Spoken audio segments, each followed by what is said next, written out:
Presentamos celda de electrólisis del agua. Antecedentes. En el sexenio de Lázaro Cárdenas, de 1934 a 1940, se establecieron condiciones productivas que transformaron a México en un país industrializado debido a una economía dirigida por el Estado. Se inició con la creación del IPN el 1 de enero de 1936, lo que apoyó el proceso de industrialización por medio de locación técnica. Aplicando la ley de expropiación, asumir todos los bienes de una propiedad privada cuando exista una causa de utilidad pública, el entonces presidente Lázaro Cárdenas creó Pemex. La aportación de los politécnicos en la construcción de la industria petrolera nacional se dio con la formación de ingenieros geofísicos, industriales, bioquímicos, geólogos, metalúrgicos, topógrafos, contadores, mecánicos, entre otros perfiles que han aportado en dicha industria. Crisis energética actual. Antes de la reforma energética, la petrolera estatal Pemex era la única empresa autorizada para producir e importar combustible automotriz, pero actualmente sus refinerías son obsoletas e ineficaces y no pueden satisfacer la creciente demanda interna. Las importaciones de combustible han ido al alza continuamente durante los últimos 15 años. En 2015, la empresa vendió más gasolina importada que la que produjo localmente. Por eso ahora se buscan combustibles alternos que son derivados de otras fuentes además del petróleo. Reducen nuestra dependencia del petróleo y gasolina que se importa. Otros se obtienen de fuentes renovables. La mayoría produce menos contaminación que la gasolina o el diésel. Una de ellas es el biodiesel, que se produce de aceites vegetales y grasas animales. Por lo general produce menos contaminantes del aire que la gasolina a base de petróleo.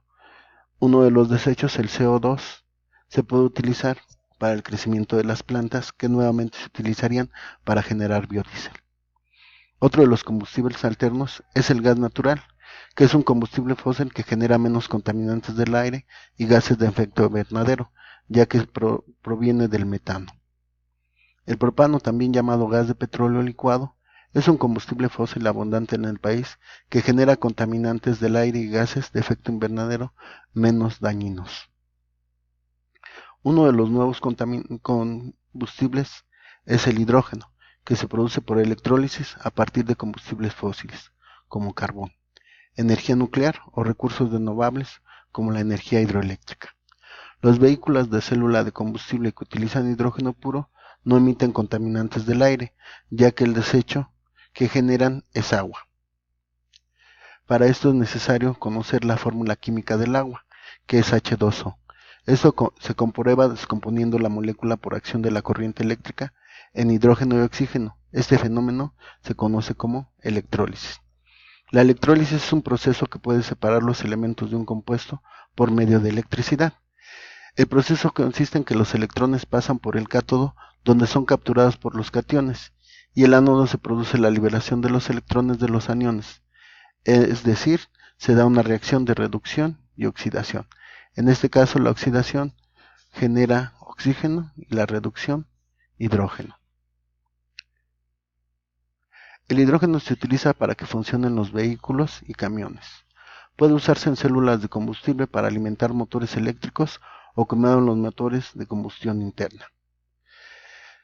Existen varios retos para utilizar el hidrógeno. Uno de ellos es la fuente. Para que los vehículos con pila de combustible puedan realizar su contribución a la solución del problema climático, el hidrógeno debe obtenerse de fuentes renovables que no generen emisiones de carbono. Esto consiste en obtener el hidrógeno descomponiendo el agua mediante electricidad, procedente de parques eólicos, paneles solares o plantas nucleares. Otro de ellos es la infraestructura. Una vez que se obtiene el hidrógeno, se debe distribuir mediante conductos y depósitos especiales a una amplia red de estaciones de repostaje de hidrógeno. Pero ¿quién comprará este vehículo si las estaciones no existen? ¿Y quién invertirá en las estaciones si los vehículos no existen? Para eso se tienen que crear depósitos de combustible. Los vehículos de pila de combustible deben almacenar hidrógeno suficiente para poder recorrer varios cientos de kilómetros sin tener que repostar. El hidrógeno líquido requiere depósitos aislados a menos 253 grados centígrados, por lo que la mayoría de las empresas ha optado por comprimir el hidrógeno en depósitos de fibra de carbono de alta densidad. Además se necesita la pila de combustible. Es un dispositivo que convierte el hidrógeno en energía eléctrica. El reto está en conseguir que sea un dispositivo ligero, barato, sólido y duradero, pero lo suficientemente potente como para accionar el motor, las luces y el aire acondicionado. Por otro lado, podemos ver los beneficios de usar el hidrógeno. Por ejemplo, en los generadores de hidrógeno vehicular se puede ahorrar hasta un 40% de combustible, un 92% menos de contaminación y un 25% más de potencia. En el caso de las casas, se puede utilizar las celdas fotovoltaicas para obtener energía que nos permita generar electrólisis durante el día para obtener hidrógeno y oxígeno, y por las noches que se utilice la pila de combustión para que se regenere la electricidad y puedan ocuparse los equipos. Además, lo importante de esto es que la pila regenerativa produce agua que se puede volver a utilizar dentro de la electrólisis. En el caso del IPN, el uso del hidrógeno ya se maneja. Investigadores de Sinvestab del IPN desarrollaron un vehículo que se desplaza con energía eléctrica generada con hidrógeno, el cual es amigable con el medio ambiente. Naya, cuyo nombre significa limpio en zapoteco, es un vehículo que puede alcanzar una velocidad de 35 km por hora, pesa 180 kilos y puede trabajar de forma continua hasta por hora y media. Es fácil de manejar, pues tiene dos pedales, el acelerador y el freno. Gracias por su atención. Este es un video para la UNIT de la Maestría en Educación.